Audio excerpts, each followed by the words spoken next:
Hello बच्चों, next हमारा जो टॉपिक है वो है फजान्स रूल्स। ये बहुत इंपॉर्टेंट टॉपिक है, ठीक है। ये मतलब यहाँ से मैक्सिमम टाइम क्वेश्चन पूछ लिए जाते हैं पेपर में, तो आपको इसकी अच्छे से तैयारी करनी चाहिए। तो मैं आपको बताती हूँ फजान्स ने क्या क्या रोल दिए, ठीक है।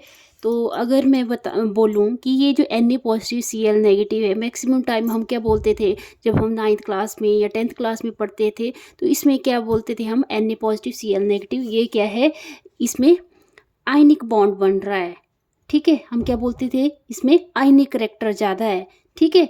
आयनिक करैक्टर मतलब इसमें ट्रांसफ़र होती थी इलेक्ट्रॉन की। Na पॉजिटिव मतलब जैसे कि पता है आपको, ट्रांसफ़र ऑफ इलेक्ट्रॉन, तो क्या बनते थे, आयनिक करैक्टर्स में ज़्यादा होता था, आयनिक बॉन्ड बनते थे। पर बाद में जब आप +1 में आए तो कुछ ऐसे साइंटिस्ट थे, उन्होंने कैलकुलेशन के अकॉर्डिंग बताया कि इसमें 10% है, इसमें 20% आयनिक करैक्टर है, ठीक है। तो इस तरह से फिर आए फजान ने भी कुछ रूल दिए, ठीक है। उन्होंने बोला कि जो आयनिक बॉन्ड है उनमें कोवलेंट करैक्टर होता है, और जो कोवलेंट बॉन्ड है उसमें आयनिक करैक्टर होता है, ठीक है। तो ये जो रूल्स दिए वो क्या क्या थे, इसमें 3 फैक्टर आपको लर्न करने पड़ेंगे। जैसे मैं थोड़ा सा बता देती हूँ आपको। जैसे ये क्या है, केटाइन है, और ये क्या है, एनाइन है। तो केटाइन का साइज़ छोटा होता है, केटाइन का जो साइज़ है वो छोटा होता है, और एनाइन का साइज़ क्या होता है, बड़ा होता है। जैसे आपने पढ़ा था कि केटाइन का साइज़ छोटा होता है और एनाइन का साइज़ बड़ा होता है। क्यों होता है एनाइन का साइज़ बड़ा?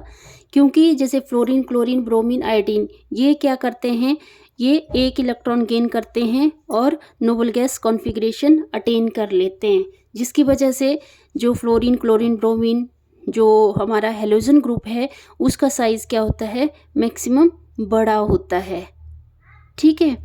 और अगर हम इसकी बात करें केटाइन की साइज़, केटाइन का, तो केटाइन जैसे सोडियम, लिथियम, सोडियम, पोटाशियम, रेबियम, ठीक है। तो ये क्या करते हैं, ईजिली इलेक्ट्रॉन को डोनेट कर देते हैं और नोबल गैस कॉन्फ़िगरेशन अटेन कर लेते हैं, जिसकी वजह से इसमें क्या आ जाता है, ये केटाइन बन जाता है, ठीक है। तो अब क्या है, अब ये केटाइन है और ये एनाइन है। अब जैसे केटाइन एनाइन के नज़दीक जाएगा, ठीक है, ये पॉजिटिव, ये क्या है, इलेक्ट्रॉन, ठीक है। जैसे ही केटाइन एनाइन के नज़दीक, मतलब ये केटाइन क्या करेगा, एनाइन के नज़दीक जाएगा, तो क्या आएगा इसमें, जैसे पहुंचेगा तो एनाइन का जो इलेक्ट्रॉन क्लाउड है, ठीक है, एनाइन के क्या इलेक्ट्रॉन क्लाउड है, वो क्या करेगा, केटाइन की ओर अट्रैक्ट होगा। मतलब ये क्या होगा, ऐसे ऐसे इसकी शेप ऐसे बन जाएगी, कुछ स्फेरिकल से इसकी शेप क्या बन जाएंगे, क्योंकि यहाँ पे इलेक्ट्रॉन क्लाउड क्या हो गए, ज़्यादा हो गए, ठीक है। और ये पॉजिटिव चार्ज, ठीक है, पता लग रहा है। यहाँ तो देखो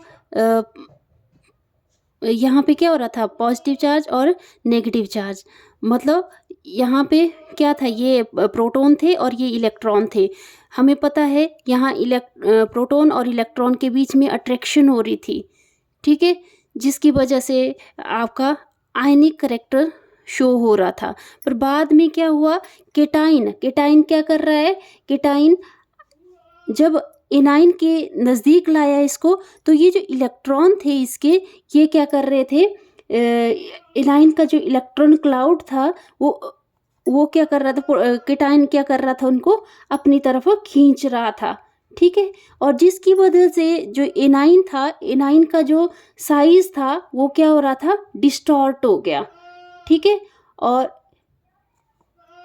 इस डिस्टॉर्शन को ही, और इस डिस्टॉर्शन की वजह से, मतलब ये डिस्टॉर्शन मतलब इसकी शेप क्या हो रही थी, चेंज हो रही थी, ठीक है। और यहाँ पे इलेक्ट्रॉन डेंसिटी क्या हो गई, इलेक्ट्रॉन डेंसिटी मोर हो गई, जिसकी वजह से क्या होगी, पोलराइजेशन होगी, ठीक है, एनाइन की क्या होगी, पोलराइजेशन होगी। तो जैसे कि हमें पता है एच मतलब हाइड्रोजन क्या करता है, यहाँ पे क्या होता है, इलेक्ट्रॉन डेंसिटी ज़्यादा होती है, जिसकी वजह से बॉन्ड क्रिएट हो जाता है यहाँ पे, ठीक है, मतलब म्यूचुअल शेयरिंग होती है इलेक्ट्रॉन के बीच में। वैसे ही यहाँ पे क्या हो रहा है, इलेक्ट्रॉन की डेंसिटी ज़्यादा हो रही है, इसका मतलब यहाँ पे कोवेलेंट कैरेक्टर शो हो रहा है, ठीक है, कोवेलेंट कैरेक्टर शो हो रहा है, ठीक है। तो इस इफेक्ट को क्या बोलेंगे, polarisation of anion, polarisation of anion, ठीक है। तो अगर लगा इसका पता आपको, आई होप आपको इसका पता लग गया होगा। फिर दूसरा बता देती हूँ मैं, पोलराइजिंग पावर क्या होती है। पोलराइजिंग पावर क्या है, जैसे कि आपको पता है ये केटाइन है, केटाइन का साइज छोटा होने की वजह से इसके इलेक्ट्रॉन क्या है, बहुत नज़दीक हैं। तो ये प्रोटॉन और इलेक्ट्रॉन क्या करके रखा है, इन चार्जों को अपने मतलब कॉम्पैक्ट साइज बना के रखा है, मतलब ये बिल्कुल फिट है, ये अपने इलेक्ट्रॉन को स्ट्रांगली क्या है, अट्रैक्ट करके रखा हुआ है इसने, ठीक है, पकड़े हुए इलेक्ट्रॉन इसने। और जो एनाइन है ये पॉजिटिव चार्ज, और ये इलेक्ट्रॉन ऐसे इलेक्ट्रॉन बढ़ जाते हैं बहुत ज़्यादा, तो इसके बीच का जो डिस्टेंस है वो बहुत ज़्यादा होता है प्रोटॉन और इलेक्ट्रॉन के बीच में, इसलिए इसका जो ये इलेक्ट्रॉन है ये इजीली क्या हो जाते हैं, ये जो बाहर वाले इलेक्ट्रॉन है ये लूजली बॉन्ड होते हैं, मतलब इसके बीच में डिस्टेंस ज़्यादा होने की वजह से प्रोटॉन और इलेक्ट्रॉन में क्या है, जो अट्रैक्शन है वो बहुत कम होती है। तो क्या करता है ये प्रोटॉन की ये जो प्रोटॉन है, प्रोटॉन इलेक्ट्रॉन को अच्छे से, यहाँ पे तो केटाइन के केस में तो अच्छे से पकड़ा हुआ है, तो क्या बोलेंगे, पावर ऑफ केटाइन, केटाइन की जो पावर है जिसकी वजह से ये जो एनाइन है इसका साइज डिस्टॉर्ट हो रहा है, इसको क्या बोलेंगे, पोलराइजिंग पावर। किसकी पोलराइजिंग पावर, केटाइन की पोलराइजिंग पावर, ठीक है। तो पावर ऑफ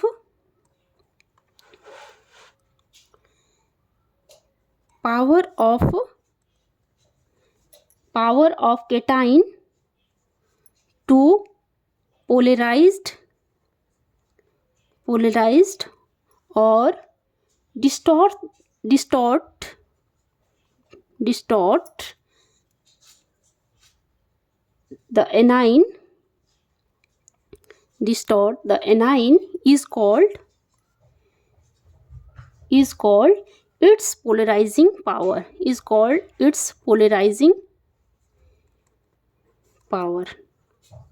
ठीक है, is called its polarizing power। और तीसरा केस, ये भी बहुत ज़रूरी है, आपको मतलब दिमाग में होना चाहिए कि ये पोलराइजिंग पावर क्या होती है, ठीक है। तो फिर पोलराइजेबिलिटी क्या होती है,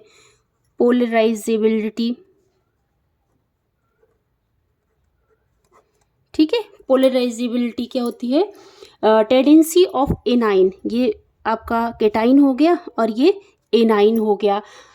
अब ये तो केटाइन क्या करेगा, अपनी तरफ खींचेगा, ठीक है। तो केटाइन की इतनी पावर जो इस एनाइन को पोलराइज कर दे उसको हम पोलराइजिंग पावर बोलेंगे, और पोलराइजेबिलिटी क्या होगा, अब एनाइन की भी तो कुछ टेंडेंसी है, वो भी क्या करेगा, पोलराइज करेगा, खुद को ही पोलराइज करेगा वो, ठीक है।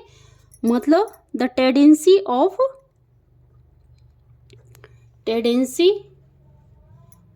The anion to get polarized or distort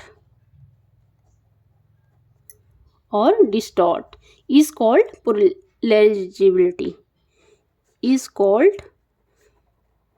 polarizability, ठीक है। तो आई होप ये तीनों टर्म आपको अच्छे से लर्न होनी चाहिए, तभी आप इसके रूल अच्छे से अपने माइंड में रख सकते हो। ठीक है? Okay, thank you.